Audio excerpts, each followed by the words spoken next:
శైలేంద్ర వాళ్ళ నాన్న శైలేంద్ర దగ్గరికి వచ్చి, ఏంట్రా కోలుకున్నావా, ఎందుకురా అలా ఎలా పడిపోయావురా అని చెప్పేసి అయితే శైలేంద్రను అడుగుతూ ఉంటాడు. ఆ మాటలు వినగానే అక్కడ ఉన్న శైలేంద్ర అయితే ఆతృత తట్టుకోలేక ఆగమాగం అయిపోయి, నేను అలా పడిపోయాను, నాకే తెలియకుండా నేను అలా పడిపోయాను నాన్న అని చెప్పేసి అయితే అంటూ ఉంటాడు. ఆ మాటలు వినగానే అక్కడ ఉన్న మహేంద్ర అయితే, అవునా నేనెప్పుడు అలా పడలేదే అని చెప్పేసి అయితే అంటూ ఉంటాడు.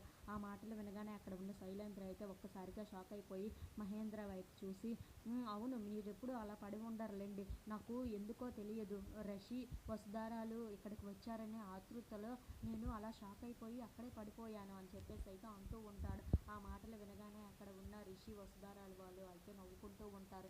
ఇంతలో అక్కడ ఉన్న శైలేంద్ర మాత్రం, వీళ్ళిద్దరూ వచ్చారన్న ఆనందంలో నేను తట్టుకోలేకపోయాను, మళ్ళీ నా కళ్ళుకి వీళ్ళు కనిపించగానే నాకు ఎంతో సంతోషం అనిపించి వీళ్ళని చూడగానే నాకు ఎందుకో ఏదో అయిపోయి అలా పడిపోయాను అని చెప్పేసి అయితే అంటూ ఉంటాడు. ఆ మాటలు వినగానే అక్కడ ఉన్న వసుధార అయితే, ఏంటి ఇలా మాట్లాడుతున్నాడు అని చెప్పేసి అయితే అనుకుంటూ ఉంటుంది. ఇంతలో అక్కడ ఉన్న శైలేంద్ర మాత్రం, వీళ్ళిద్దరు రావటం నాకు చాలా ఆనందంగా ఉంది, నేను ఇంత ఆనందాన్ని తట్టుకోలేక అలా జరిగింది అంతే అని చెప్పేసి అయితే అంటూ ఉంటాడు. If you like this video please like, share and subscribe friends.